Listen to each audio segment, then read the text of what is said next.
Bismillahirrahmanirrahim. Thank you all for being here. When we last were here at the UN Security Council at the invitation of Brazil, we asked the Security Council to live up to its responsibilities and take a position on the conflict in Gaza. Since then, we have had UN Security Council Resolution 2712 calling for pauses and the release of hostages and the entrance of aid. Unfortunately, that Security Council resolution has not been fully implemented, and for that reason, we are here again to call on the Security Council to live up to its responsibilities. We have a small glimmer of hope with the pause that is now in place, thanks to the efforts of Qatar, Egypt, and the United States, which has resulted in much needed aid entering Gaza, has resulted in the release of some of the hostages, but the aid that is entering is by far less than is needed. 200 trucks compared to the need of 800 trucks. And the danger is that if this ceasefire, if these truths expire, that we will return to the killing at the scale that we have seen, which is unbearable. Many, many thousands, 16,000 civilians dead so far, most of them women and children. So we are here to make a clear statement that a truce is not enough. What is needed is a ceasefire. What is needed is a credible peace, and a peace that lasts and that allows the Palestinians and the Israelis to live side by side in two states. Anything else will result in continuing crisis in the region. Thank you. Excuse me, Your Excellency. Well, I will start here. معالي الوزير فيصل، بصفتكم رئيس اللجنة الوزارية مكونة من 8 دول المنبثقة عن قمتي العربية والإسلامية في الرياض في 11 من هذا الشهر، سمعنا وزير الخارجية الفلسطيني رياض المالكي يتحدث عن شكره لمصر وقطر على التفاوض على الهدن، ولكنه أكد أن الهدن لابد أن تتحول إلى وقف دائم لإطلاق النار.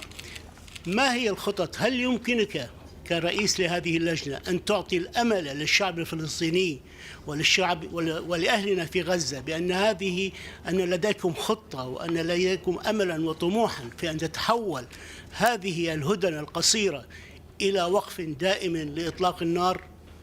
بالتأكيد هذا ما نعمل عليه وما نأمل به، ونرى أن الأصوات المطالبة بوقف لإطلاق النار تتصاعد في المجتمع الدولي، بما فيها رئاسة مجلس الأمن اليوم الصين، ويتكون زخم يوم بعد يوم في هذا الاتجاه، ونسمع في اتصالاتنا الكل يأمل أن يبنى على هذه الهدن إلى هدن أخرى ثم وقف لإطلاق النار. أعتقد أن الرأي العام في المجتمع الدولي بدأ يتحول بقوة، بدأ يستوعب حجم الكارثة وأن العنف ليس حلا وليس جوابا. لذلك أنا لا أقول متفائل، لكن أرى بصيص أمل، وسوف نستمر نعمل لتحقيق هذا الشيء.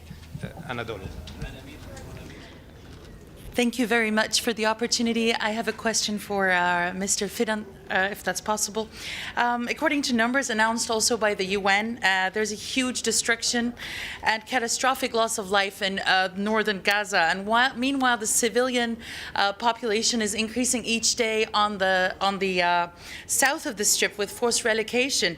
And along with the humanitarian crisis, a possible continuation of Israeli strikes is going to lead to more loss of life. So I'd like to know, how urgent do you think it is for the international community to unite in a common response, and what can you do, what can this committee do to enforce that response? Thank you so much, sir. Well, thank you very much. I mean, this is a very important question. As it was described by my brother, we are, as a group, is working very hard to make sure that the international community lives up to its responsibilities, both legal and moral. I think this is very important, because in the absence of moral compass, we will lose our way as humanity. So therefore, as international community, we need to do our best to address this issue at every level, at humanitarian level, at political level, and we need immediate ceasefire. We need immediate humanitarian assistance. At the same time, we need to start immediately to address the root cause of the problem, which is two-state solution. Thank you very much. Two more questions, the lady and then the gentleman, please. Thank you, Your Excellency. Susan Tehrani from WION. Are you concerned about the plight of the Palestinian people right now inside Palestine to an extent where the Arab world would perhaps unite and take some of these Palestinians as refugees? There's been some sort of criticism that perhaps the weight hasn't been lifted by the Arab world. Thank you. The weight has to be lifted, but it is not to be lifted by the Arab world. It is to be lifted by removing that weight, and that is very easy by stopping the killing, by stopping the blockade, by allowing enough humanitarian aid to go in to support the Palestinians. The Palestinians do not want to leave their land, and we are not going to encourage them or force them to leave their land, and we're not going to work with anyone who has that agenda. The Palestinians have a right to their land, and they have a right to live in safety and security and dignity on their land, and that is what we will push for, and that is what we will work towards. عبد الله الرويس قناة الإخبارية السعودية. هل حققت اللجنة الوزارية مستهدفاتها منذ بداية رحلتها من بكين وصولا اليوم إلى نيويورك؟ بالتأكيد لا. المستهدف هو وقف لإطلاق النار، وهذا لا زال مطلب ولا زال ما نعمل عليه. حققنا تقدم، حققنا تحول أو تحول تدريجي لنقول في وجهة النظر عند بعض الدول التي تعاملنا معها، ونعمل على البناء على ذلك، لكن لا زال أمامنا عمل ولا زال أمامنا مسؤولية نستشعرها تماما، وسوف نستمر في العمل حتى نحقق المراد. Thank you very much. شكرا.